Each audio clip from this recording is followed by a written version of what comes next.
Hello and welcome back to our workshops on the Bach cello suites on IDAGIO Live. This will be my last episode of 2020. Oh, will you excuse me? I have a little technical thing I forgot to put the original sound. Here we are, now we can really go. So this is going to be the last episode of 2020. And I want to thank you all for this journey, which started, well, as a little positive outcome of the terrible time we go through. I had been thinking about doing some pedagogical work on the Bach suite, to do it online, and for many years, but I had pushed it back because of lack of time, because also maybe I was a bit intimidated, and I was looking for a certain kind of perfection. And in this context that we have had since the beginning of the year, I think all of us, or most of us, we have had a little bit of a push. We have been encouraged to go into the cold water and just do whatever we can do with the means, my living room, and somehow it's been very wonderful to welcome you in my place like this at quite regular intervals, not always so regular. But anyways, today for this last episode, Allemande from the Fifth Suite, and my guest will be the absolutely marvelous Kristian Bezuidenhout.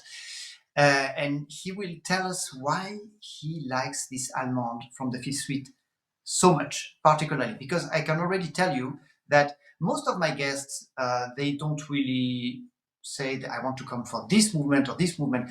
And we started to talk because I wanted to have Chris on this series. So I started to harass him a long time ago. And he immediately told me, I would so much love to come for the Allemande of the Fifth Suite. So we will ask him why this movement is so dear to him and why he likes it so much. Before we go on to our Allemande, I have a little catch-up work to do. I received, before the last episode, a question by Jeffrey Wang, who has been very assiduous in following this series. And Jeffrey had asked me a question about the prelude, about the tempo relation between the first part of the prelude and the fugue. And I didn't have time to go at it because if you remember, I got a bit passionate about this prelude and I spent too much time on it, and I wanted to have time with our guest Christoph Wolf, and it was really worth it to have this time with him. So anyway, when I arrived at the end of the prelude, I didn't have time to address this question. I will do this quickly now. So let me read the question by Jeffrey. Holidays greeting, Jean-Guihen. Thank you so much, dear Jeffrey. Yeah, you know what? I think I will read this first sentence, which is so nice. And yeah, it makes me happy. So I just read it to you. I've enjoyed every episode along your Bach journey and appreciate every bit of wisdom and advice you have shared. So thank you so much, dear Jeffrey. Now to the question. Hopefully there is still time for me to ask a question about C minor prelude. I have always wondered about the tempo relation between the opening versus the fugue. At the meter change, it's interesting to note in the Paris first edition the wording allegro moderato, and also in the lute version, in Bach's own hand, très vite. What do you make of these hints, and how should the cellist present this transition? So thank you so much for this wonderful question. There are quite a few questions in there, actually, in fact. And I would start with the Paris edition with the Allegro Moderato. I went at this topic already quite a few episodes ago, but I want to say it again. I personally find that these tempo indications, particularly this combination of Allegro Moderato that's already a little bit of how could I say, some layer that is starting to add up on the language of Bach, which doesn't belong to it. So I personally would not give too much attention to that. I would consciously ignore it. That's my opinion. Then, of course, by the hand of Bach, très vite, written at the beginning of the fugue in the lute version. Well, this, of course, is a very interesting indication. I think it's also interesting to think of it in the relation to the lute, where there are many little chords that are added as a, compared to the cello version, where anyway you will be dragged back a little bit, and also because a plucked instrument will tend to play this kind of note, definitely not as fast as the cello. So I would only make relative this tempo indication by the fact that it's written for an instrument which by nature would tend to play it slower than the cello would. And then the beginning of your question is about the relation of tempo between the introduction and the fugue. Now, I will tell you my personal subjective philosophy about this. I like to have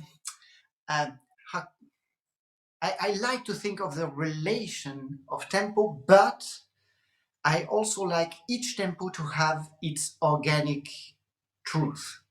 So let me explain myself. If we talked about this, about the punctuation in the introduction that have a certain kind of tempo that makes sense.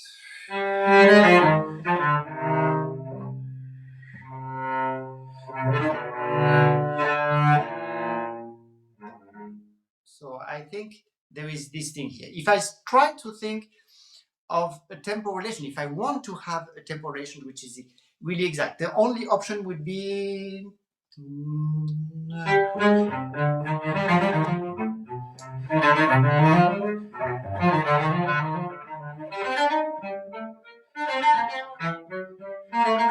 so I don't say it's impossible. I even sort of like it, but considering what's happening later in this fugue, with certain of the modulations, certain of the double stops, certain of the strong harmonic turns happening, I would not be too eager to have exactly the same pulse. I think that's where it comes. That I think each of these tempos has to have its own logic and a pulse that really makes sense. So I would do it this kind of relation, but a bit slower. So sorry for taking some time for this. Let's go to our Allemande. Well, our Allemande, interestingly, starts also with this French style punctuations. We talked about the ouverture à la française, and here we are again with dotted rhythms.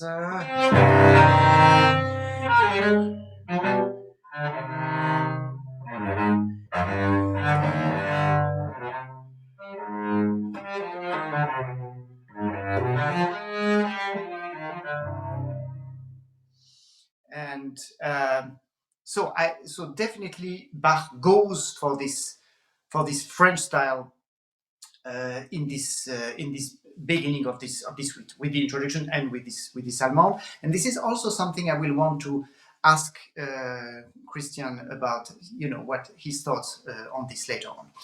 Now, I will start with a little tip to our cellist friends out there, because I just had a lesson on this piece just this week with my student Ulker, and she had struggled after the big chords to how to go on after the big chords. So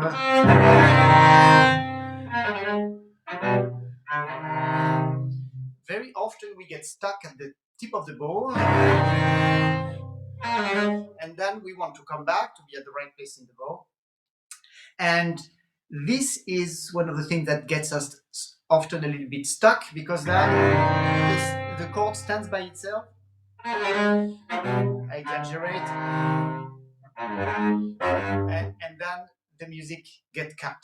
Whereas obviously we want to come out of the long note with the small note in a very organic way. So I think the solution is to not be worried about the place of the bow. Stay where you are, because once the dotted rhythm starts, you will anyway want to articulate and want to have air, or as my last teacher, Tim Eddy, taught me one day, and I thought it was very interesting. The dot of the note has to breathe. So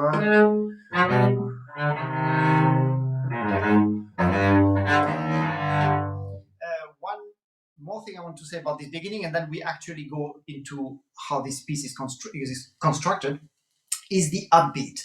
The upbeats before big chords are also often a struggle for us cellists, because we want to have this continuation of the upbeat and the main note on the downbeat, and very often we tend to we try to rush to do the chord. Now, this is the mistake, and this is where again Arno Bilsma is helping us. He suggested the upbeat is an invitation. Don't try to set a tempo. Don't try to be don't try to give a tempo. Just invite us into the first chord, and then do your arpeggiando of your chord. Don't start with double stop down there. Start only with the C string, and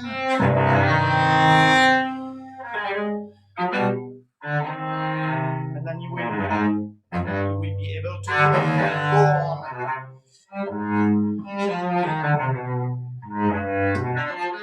Here a little observation. A flat, like in Anna Magdalena's manuscript, not the A natural, which is in too many editions, unfortunately. So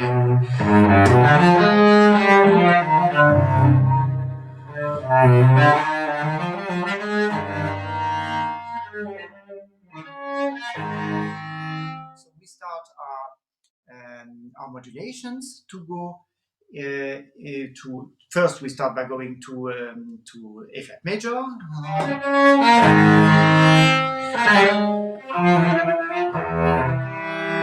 then F minor.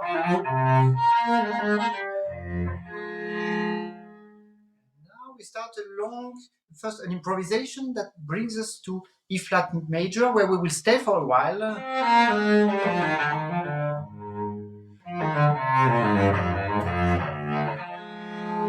So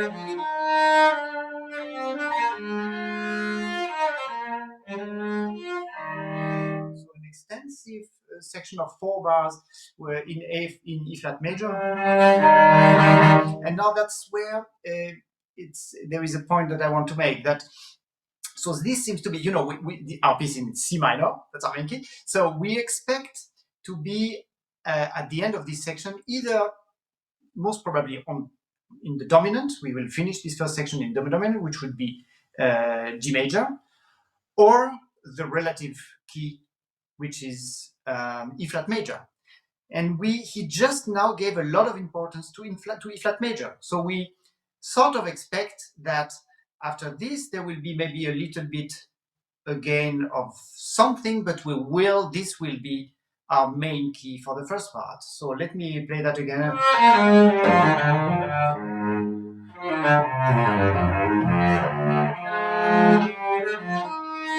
He's really celebrating this key in a very lyrical way.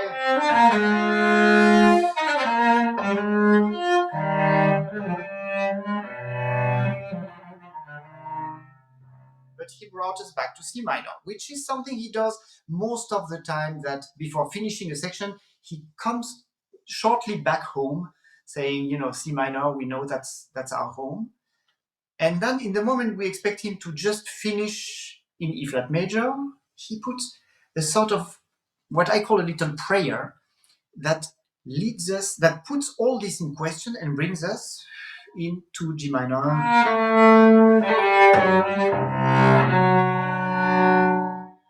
And then we finish in G minor.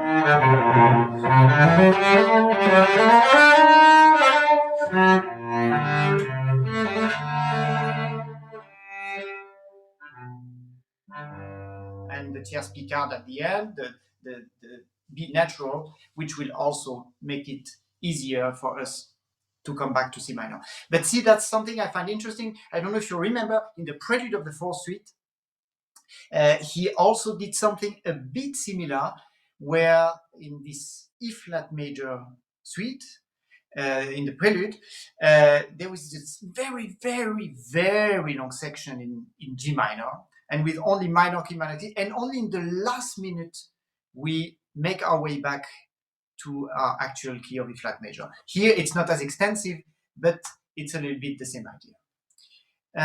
He starts the second half with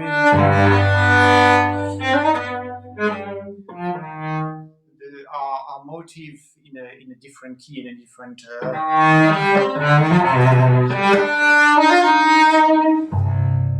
I want to say a little something here about his working on the voices to create what I call lyricism. I would be interested to see what Chris will tell us about this. But as you see,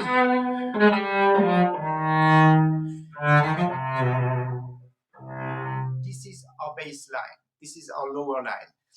And by the way, to those of you cellists out there, make sure that when you get there,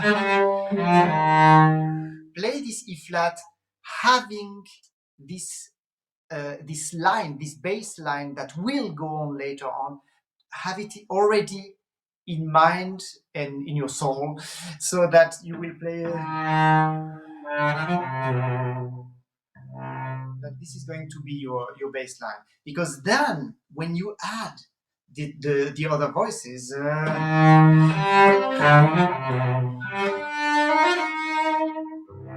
you fully realize how expressive and generous they are.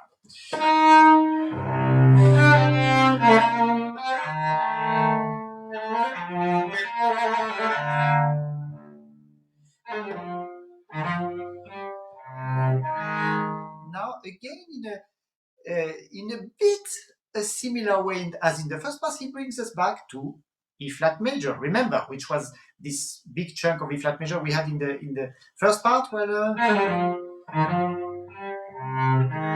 he brings it back here with a sort of bass solo.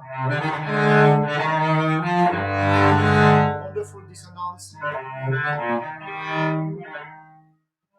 And then remember how in the first part, he, after this section in E flat major, he put everything in question with one little motive that brought us to G minor. Well, here he does in a way a similar thing. So he seems to have an issue with E flat major in this suite, but he does it in a much more surprising and in a way shocking way. It's one of these systemic moments.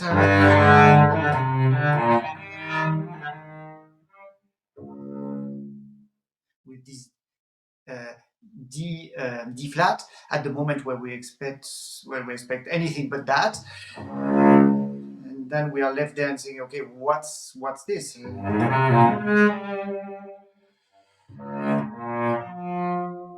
So we could be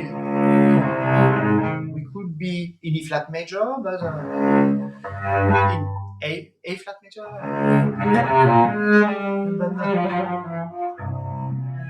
No, it's F minor.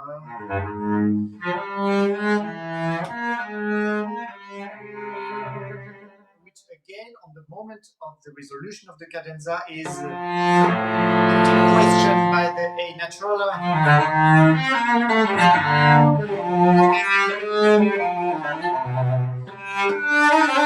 We are back home in C minor. With very expressive, you see, gestures and dialogue between voices which are for the our instrument quite spread out.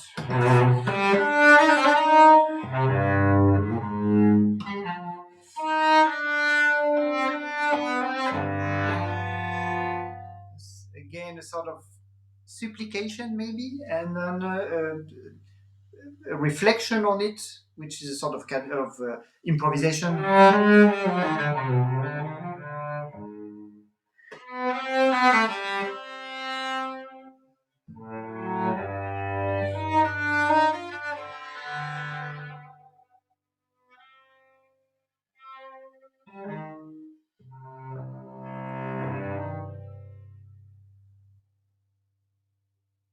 Sorry for talking so much, but I wanted to share with you some ideas and why, in my view, this Allemande is so gorgeous. This is now the time to have our guest, Kristian Bezuidenhout, join us. Dear Chris, are you there? Can you hear me? Are you with us? I will put this a bit in a better position.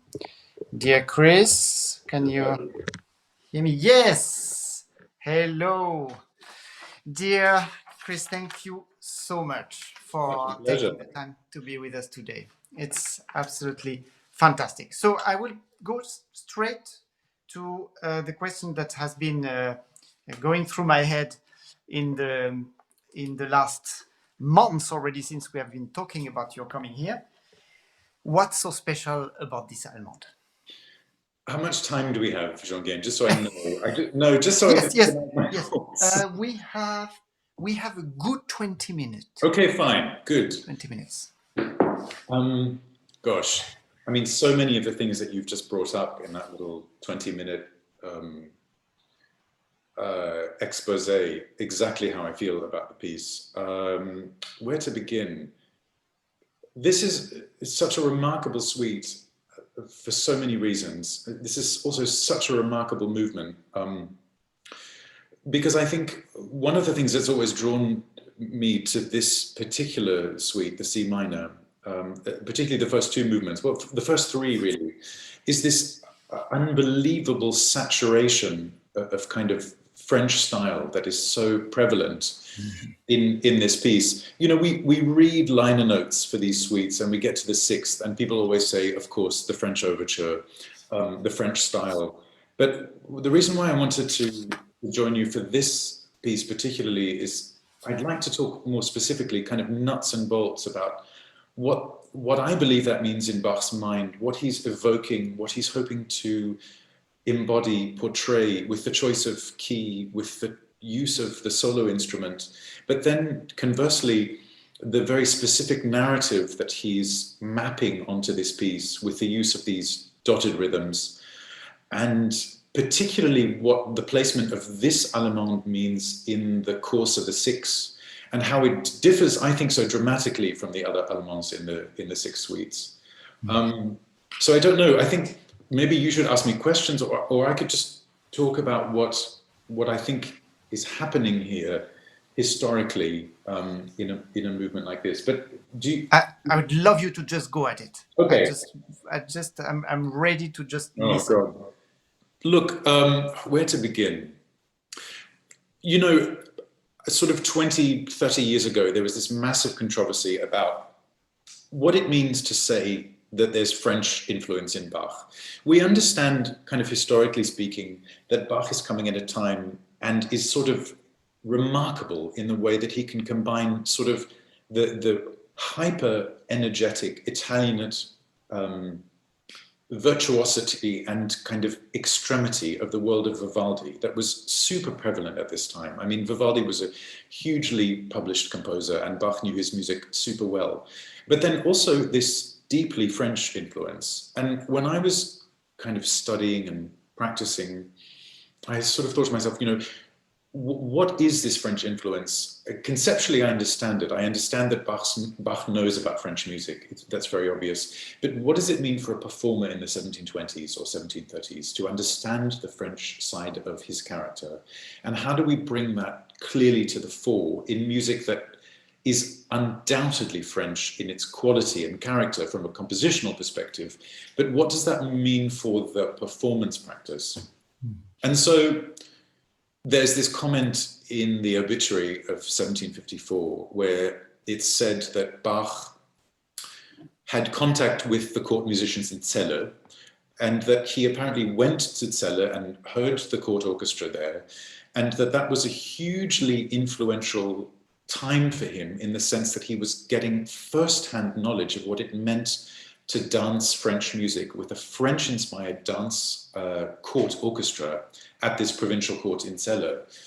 And I think it's super important to remember that in the first part of the 18th century, these German courts were trying desperately to emulate Versailles. I mean, there's only one court in the world that everyone wants to match, and that is Versailles and Louis XIV, Louis XIV.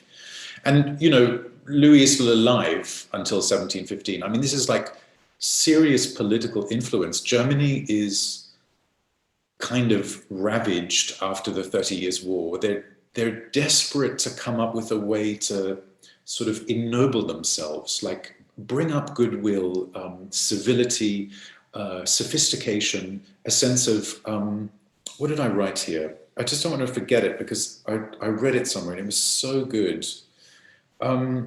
Yeah, you know, the kind of enhancement of moral sophistication, civility, and gracious behavior. So if you can imagine, Celle set up this orchestra in 1666, and it's completely modeled after Lully, essentially. They have a dancing master who's in charge of the orchestra, who leads the orchestra from the violin, and the entire court is kind of tied up in this idea of learning how to dance and perform French dance music, and actually dance to it, because I think dancing and ballet becomes the emblem of late 17th century French sophistication for German courts. Let me fast forward a bit. So apparently Bach goes to Celle. That might not be true, but he certainly heard this orchestra, and he comes into contact with the dancing master there. And I think it's important because what it means is that it's not a kind of abstract or conceptual thing. Bach is actually hearing a kind of Lullian court orchestra playing gavottes and minuets and bourrées and all of this stuff. He's actually hearing it. He's hearing, crucially, the performance practice of this. He's also hearing keyboard music by François Couperin, maybe even Louis Couperin, Danglebert, maybe even Freiburger. So this guy who's 15, Bach, or 17, between those ages, he's at school, he's hearing the kind of super posh students at the Ritter Academy speaking French. So he's going, man alive, I need to understand that the language of sophistication is French at this time in the 18th century. Mm-hmm. They all spoke French at school, and he probably kind of learned as he was going along. So that is, in a nutshell, just to say, I'm keeping an eye on the time because I can get going, that he has an intimate knowledge of French performance practice, I think. He's hearing inequality, inégalité. He's hearing approaches to rhythmic alteration. He's hearing the sonority of French string playing inspired. This is all going into his brain, combined then with the rigor of kind of North German kind of stilus fantasticus, like Buxtehude, composers like that, Reinken, Georg Böhm. But all of this is going into his kind of DNA and musical psyche at this time. So then you kind of fast forward, I think, to Köthen, where there's also a strong French influence in a way. But then I like to think of it as Bach has this kind of canvas of possibility that he draws from all the time, stylistically and performance practice-wise. And then he comes to something like the C minor suite, and he says, okay, how do I evoke the grandeur and nobility of the French style? And how can I map this idea, which is rather astonishing, onto ostensibly a genre or a style that is totally at odds with that? So he says, I'll choose C minor and I'll compose it for the solo cello. But the worlds of evocation here, I think, are just remarkably rich. Let me just pause for a second and think about what I'm saying. Does that make sense so far, Jean-Guihen? That's absolutely fantastic. This is so inspiring, dear Chris. This is so inspiring. This is wonderful. You know, what he says to himself is a few things. And in many ways, the C minor suite is a kind of prototype in his mind for what he's going to do later in about, let's say, 10 years, or maybe even 7 years. And I think when I was researching this piece, the thing that is so important about this Allemande, and which I think is the kind of the key to a successful performance of it, which is exactly what you mentioned before, and is exactly how you play it as well. This is not the kind of simple, free-flowing Allemande that we see in some of the other suites. This is, in my opinion, a prototypical French Allemande grave. And that is a kind of tradition of Allemande that sort of blurs the line between the tradition of the Allemande and a very slow preludio, in a sense. I mean, you see these in Freiburger, and you see them in Louis Couperin, and also in Louis Marchand as well. And Bach had all of this music in his library, and he has copies of this stuff. It's harmonically quite daring, this Allemande, but I think the key to it is a few things. The first one is the overture in the French style that Bach writes for the Klavierübung. Now, it wasn't actually designed for that, but he wrote it, well, it probably was. He wrote it first in C minor, interestingly enough, in sort of 1733. And then he revised it in B minor to include in the second part of the Klavierübung in 1735. And it's really fascinating because in the C minor version, like the Allemande of the cello suite, all the flowing notes, the semiquavers, are notated just like that, as semiquavers. Mm-hmm. But in the B minor version, 2 years later, they're all notated as demi-semiquavers, or even faster sometimes, which is exactly how you play those notes at the beginning of this session, which I completely agree with. Totally. Oh God, there's so much to discuss. Now, the other thing is, I think somehow Bach comes up with this idea when writing this Allemande, and also the prelude, that he wants to evoke the world of the viol. And I think that is so key to understanding this piece, the C minor, the whole piece, in a sense. Because I think what he's doing is it's a little bit like how can I put this, like a Matthew Passion Komm süßes Kreuz with training wheels on it. Like in 1717 in Cöthen, or between that time and 23, he's thinking, okay, I want to write in the French style with dotted rhythms, but there's more to it than that. I think what he's saying is, when he gets to the Matthew Passion and pieces like Las Fürsten, BWV 198, which are late 1720s, he writes for the viol in those pieces. And it's so obvious in the research that the viol is this representation of the most aristocratic, regal, and crucially courtly music that you can write. And I think that goes hand in hand with a couple of other things. The first is that Louis XIV played the viol and was quite a renowned viol player. All the paintings of the time with Louis have a viol in the corner. You know, the viol was this symbol of courtly sophistication.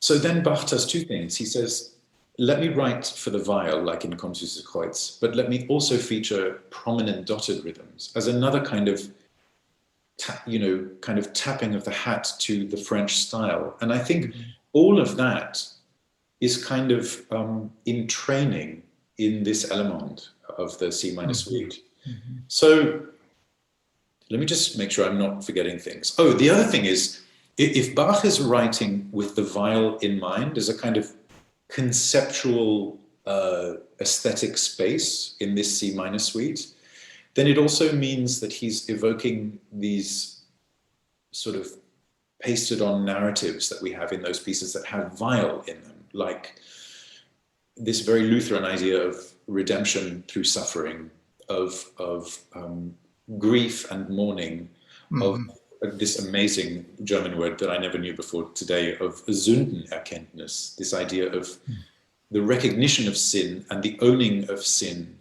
It's not death, it's a delight in the process of healing and of owning up to the frailty of the human being and of sin and all of this stuff. I mean, it's such a deeply Lutheran tenet. And I think the viol comes to represent this let's say, viol and dotted rhythms. They all represent this kind of symbolism very clearly. And Bach is setting this up so much in the C minor Allemande.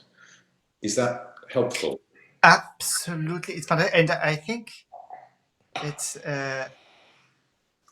I mean, we should play this Allemande like if we were playing the viol. I think that's true. And you know what I think is crucial about it, Jean-Guihen, is if you look at the lute version.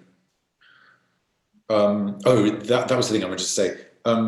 You know, what I mentioned before about the overture in the French style, BWV 831, it exists in these two versions. And it's very clear from the scholarly observations that Bach is revising his performance practice idea of these little notes, the semiquavers. He revises that in the 1730s. He rewrites the piece in B minor, and he takes the time to notate ta-dam, tiga-da-gum, beep, that those are fast notes.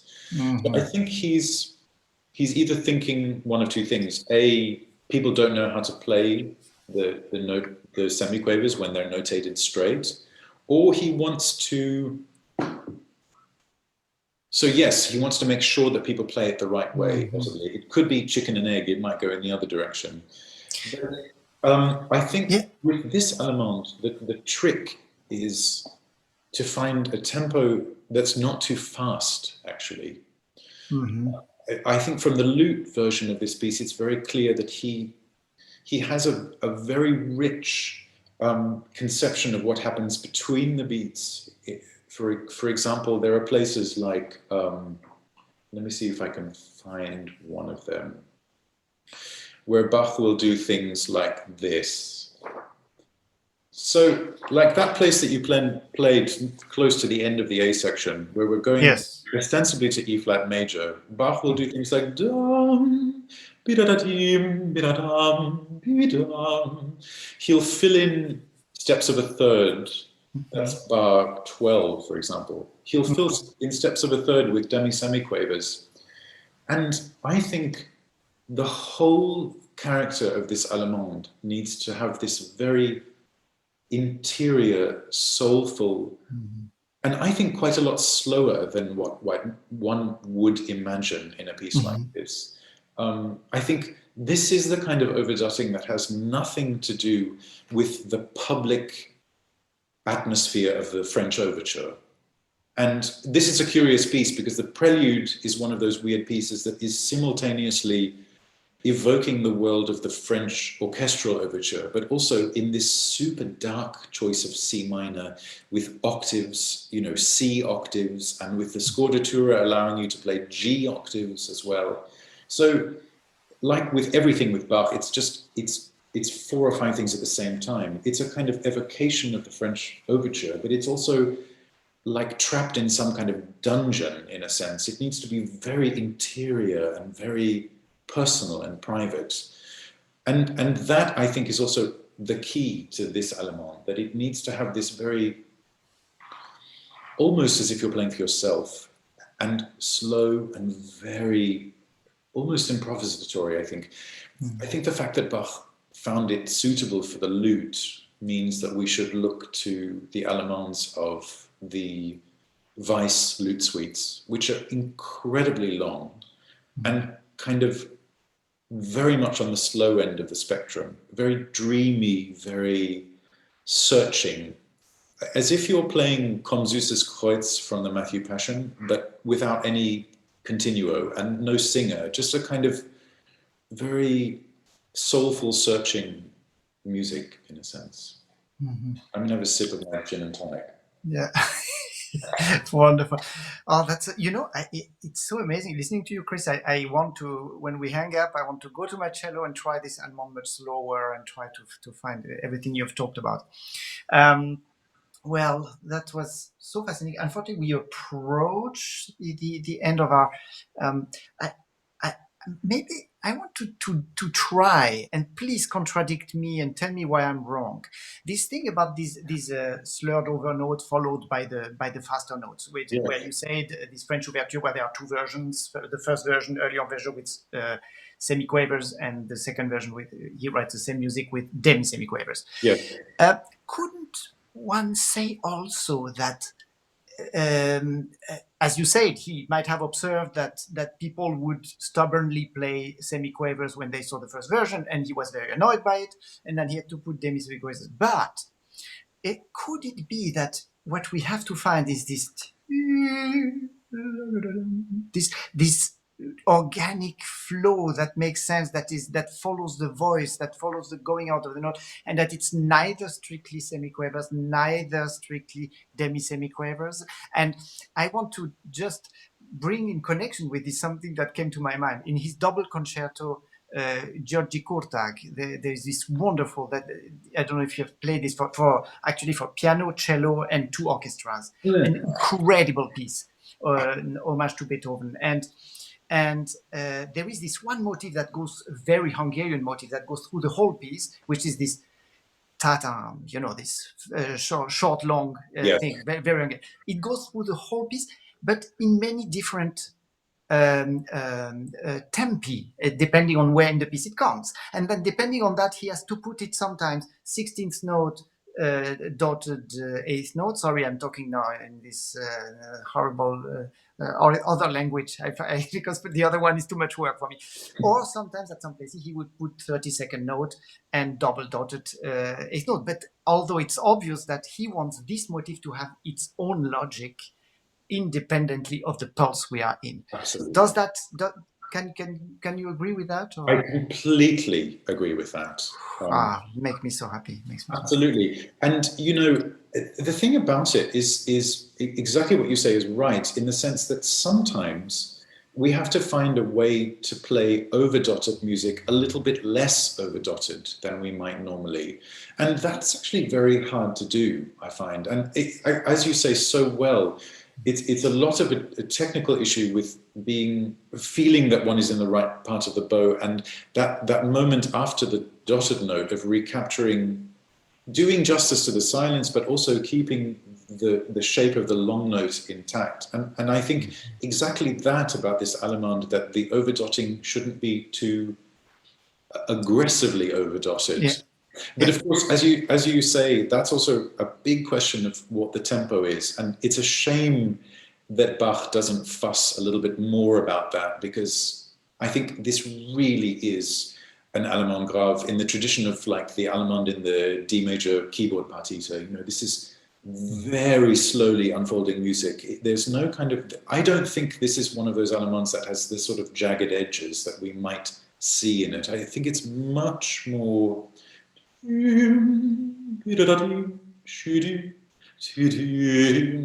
also, if you slow it down a little bit, there's a chance to play those a little more inegal and not dotted so much. And this is also another issue that I think Bach addresses with this piece, is knowing what it means to play 3+1 or just slightly inegal. The difference between tam, tadim, papim, and shim, pibim, shirim, which is this sort of slightly creamier, more chocolatey overdotting that Francois Couperin describes, every one of these people describes being in total control of how to play dotted rhythms. And I think that's really what this Allemande is about, is a kind of masterclass in that.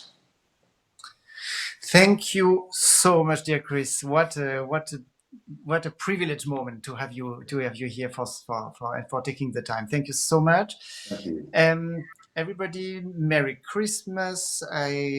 Best possible end of the year. Stay healthy. And as they say here in Germany, guten Rutsch, into the new year.